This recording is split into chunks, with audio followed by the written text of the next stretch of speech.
एक बार भगवान कृष्ण अपने महल में भोजन कर रहे थे।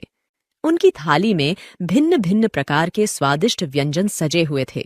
उनकी 8 पटरानियां उन्हें भोजन परोस रही थीं। भोजन करते करते अचानक श्री कृष्ण के चेहरे पर दर्द की छाया दिखाई पड़ी। रुक्मणी जी बोली, स्वामी, क्या भोजन में किसी तरह की कोई कमी है? क्या नमक ज्यादा है? नमक बिल्कुल ठीक है। तब सत्यभामा ने कहा, आप इतने परेशान क्यों हैं प्रभु? चावल और दाल में कोई कंकड़ तो नहीं आ गया? नहीं नहीं, भोजन में कोई कंकड़ नहीं आया। दूसरी रानियां बोली, अगर भोजन अच्छा है तो आपको खाने में इतना कष्ट क्यों हो रहा है?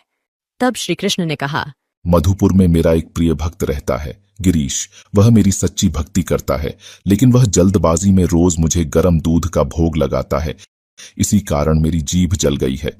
रुक्मणी जी बोली, अगर वो गर्म दूध का भोग लगाता है तो आप उसे पीते क्यों हैं?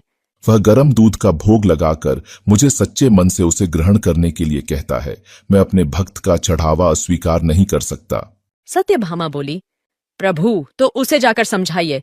अगर वो ऐसा करते रहेगा तो आपकी सेहत खराब हो जाएगी। मैं उसकी भक्ति में कोई विघ्न नहीं डालना चाहता। मैं देखता हूं कि शायद वो खुद ही समझ जाए। कुछ दिनों तक ऐसा ही चलता रहा। उनका भक्त गिरीश पूजा करके रोज भगवान को गर्म दूध का भोग लगाता रहा, और इधर प्रभु की जीभ जलने के कारण उनका खाना पीना छूट गया। तब रुक्मणी, सत्यभामा सहित 8 पटरानियों ने कृष्ण से विनती की, अगर आप अपने भक्त को नहीं समझाएंगे तो आज से हम सब अन्न जल का त्याग कर देंगे। मेरा भक्त मुझे जो भी सच्चे मन से अर्पण करता है वो तो मुझे ग्रहण करना ही पड़ता है। ठीक है, तुम लोगों की यही जिद है तो मैं उसे बिना अपने मुंह से कहे समझाने का प्रयत्न करता हूं। उस रात श्री कृष्ण गिरीश के सपने में आए और कहा, मैं तुम्हारी भक्ति से बहुत प्रसन्न हूं। मैं कल तुमसे मिलने आऊंगा। गिरीश जब सुबह उठा वो मन ही मन बहुत खुश था। उसके प्रभु जो आज उसके द्वार पर आने वाले थे, वह भजन करते हुए भगवान के इंतजार में बैठ गया। तभी भगवान कृष्ण वहां पधारे। गिरीश ने अपने आदत के अनुसार भगवान को दूध का ग्लास दिया। भगवान गर्म दूध देखकर घबरा गए और ग्लास में फूंक मार मार के कष्ट के साथ पीने लगे।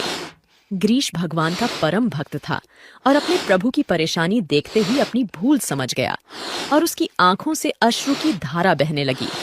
उसने तुरंत ग्लास ले लिया और रोते हुए कहा, मैं बहुत पापी हूं प्रभु, जो आपको रोज गर्म दूध भोग लगाकर इतने कष्ट देता रहा। लेकिन आप इतने दयालु हो कि मेरी सारी गलतियां क्षमा करके मुझे दर्शन देने पधारे।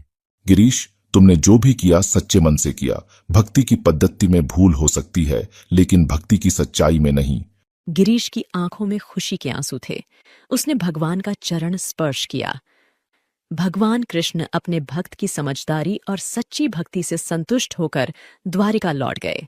उस दिन से गिरीश ने भगवान को ठंडा दूध भोग में चढ़ाना शुरू कर दिया। भक्ति के लिए केवल सच्ची भावना चाहिए। भगवान केवल सच्ची भक्ति के भूखे हैं, न कि आडंबर के।